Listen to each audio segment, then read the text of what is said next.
All right, folks, doing a PSA submission pre-bid. I'm going to post the results of each card after each of the pre-reveal. And I may add a couple to this pile right here, but for right now, this is what I'm planning on submitting. So let us get started. So card number one that I'm going to submit, let me make that a little closer here, is a 2023 Stadium Club Cole Ragans. And I'm sorry, there's no way this is 2023. Is that a 22? No, it is 23, sorry. So, and it is the autograph numbered 250, 35, 450. So this card has a couple of, I think you can see them there, a couple of white dings on the back edge. Also the corner on the back has a little bit of white to it. The rest of it, pretty much flawless. There might be a couple little marks right down here in the bottom left corner that are white. The centering on the front looks good. The front of it, I don't see any flaws. So I'm hoping that PSA is reasonable with its grade there. I'm expecting a 9 out of this Ragans, but I would not be surprised if it comes back an 8. I don't see a universe where they give me a 10 just because it has those dings on the back. I know they're a little bit more forgiving on the back, but expecting a 9 or an 8 there. Next card up is a 2021 NPB. This is from the Japanese set, and this is Yoshi Yamamoto's. This is not a rookie card, but it is an 86 tops. It's a refractor. Pretty cool looking card. I liked it, and I did not have a Yamamoto card prior to the 2024 Bowman's coming out, and I have a base on that one now. But I wanted to submit this one. I think it's going to get a 9. Now, I could not exactly see any flaws. The centering is off just a slight touch. If you look, the left side is just so slightly bigger than the right side. I think it might be in their tolerance range, so it could potentially get a 10, but I think we're looking at a 9 on the Yamamoto. The next card we have is a 2022 Bowman First Chrome of Maikel Garcia. Maikel Garcia, third baseman for the Royals. I do like him. I think he's got a hell of a swing. He's changed his launch angle this year, and he's hitting a lot more home runs. This is autographed but not numbered. And I see no reason why this would not get a 10. But knowing PSA and my expectations, I would not be surprised if they give the Garcia a 9, but we are looking for a 10 on this one. All right, next card up, I've got a 2023 Bowman. This is a first chrome of Myro Martinez.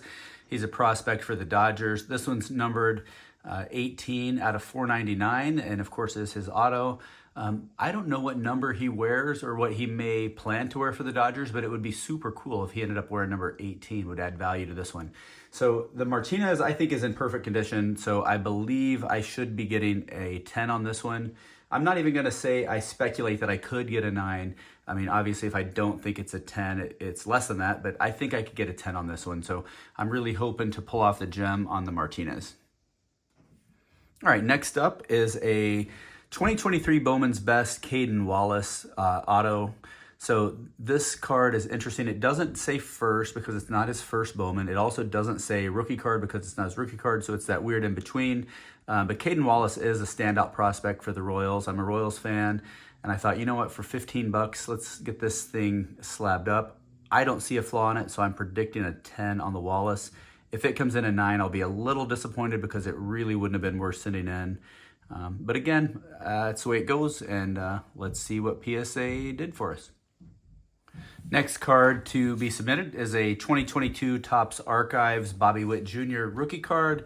This is the background variation where instead of having the normal color sky background, whatever, behind him, and the red background in the circle, they did a black and white circle, and then they did the red background. So whatever, just one of the cute little tricks Topps does. But anyway, this card is 100% flawless. I'm predicting this to grab us a 10.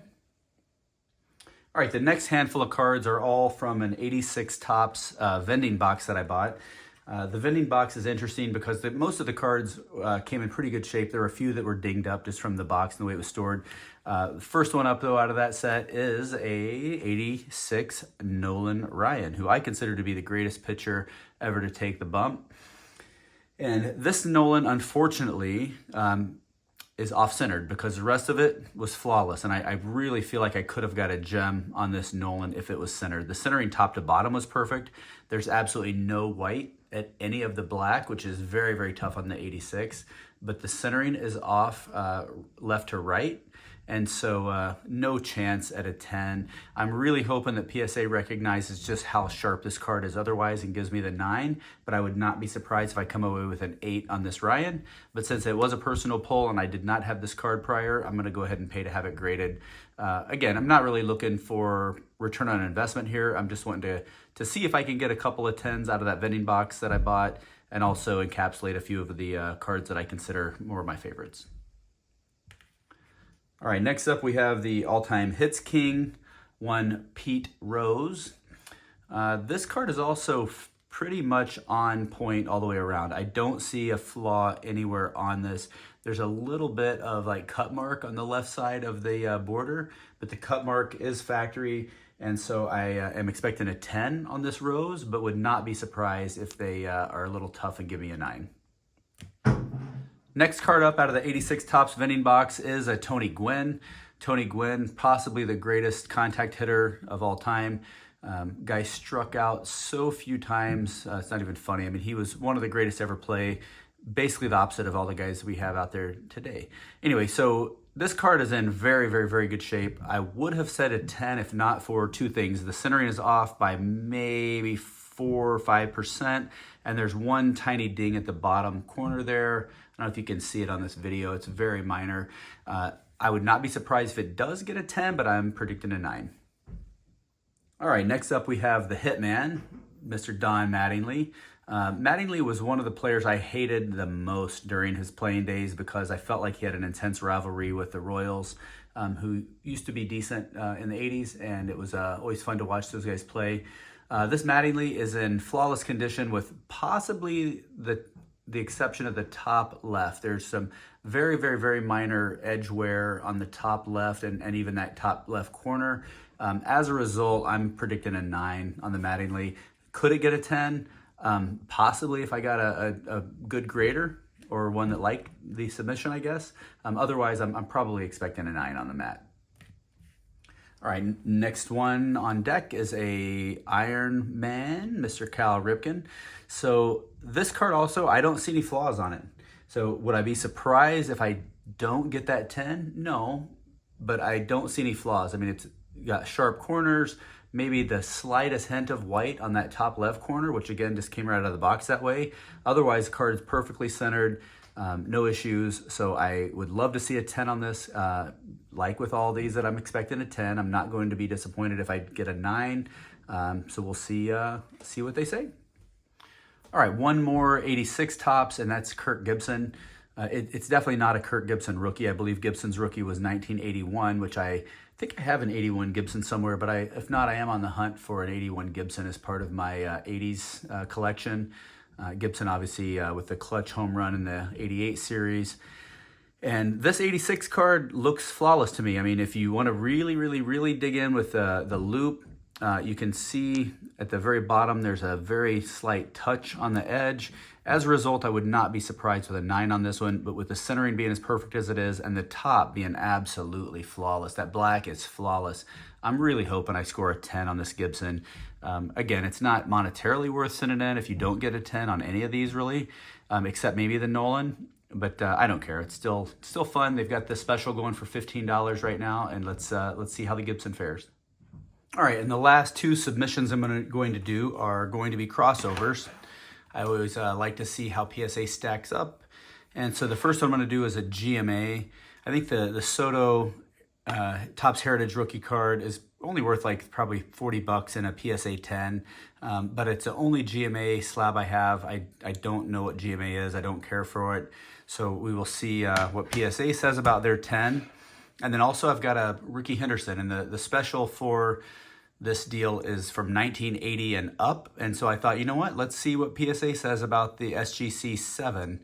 I think this card is probably going to get a PSA 7, but I still think it'll look cool in a PSA slab, and you know, why not? It'll just be kind of fun to see the difference between what SGC graded and what PSA grades. For $15, it's worth the entertainment.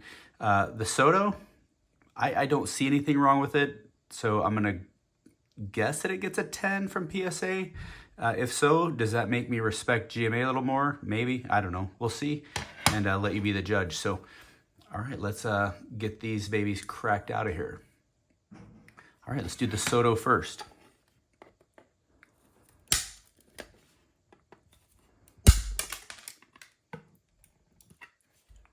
See if I can get that to break across the top. I'm gonna have a mess to pick up after this.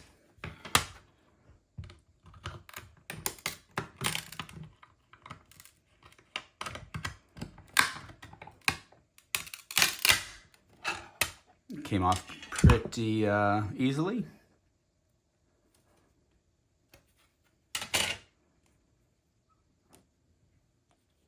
All right, there it is.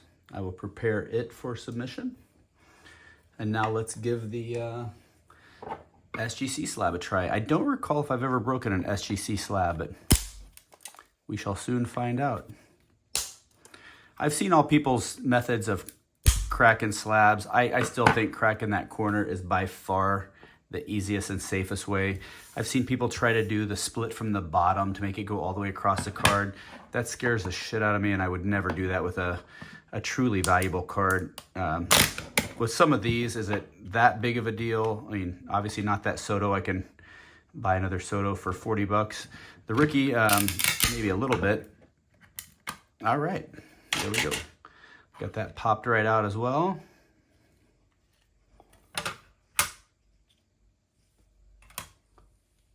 Here we go. All right, we will report back.